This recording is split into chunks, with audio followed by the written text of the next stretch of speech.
Maliwanag na ang motibo ni Armando Ronquillo ay paghihiganti nang sugurin niya at mapatay ang 3 sa 4 na biktima nung gabi ng 2 ng Hunyo 1988. Kung ang puso ang susundin, imbis na ang isip sa pagsusuri ng kasong ito, matatanggap natin ang paghihiganti ni Ronquillo at ang kanyang dahilan.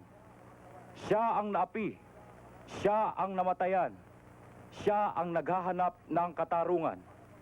Pero may ibang paraan pa para mabigyan ng katarungan ang pagkamatay ng kanyang bayaw.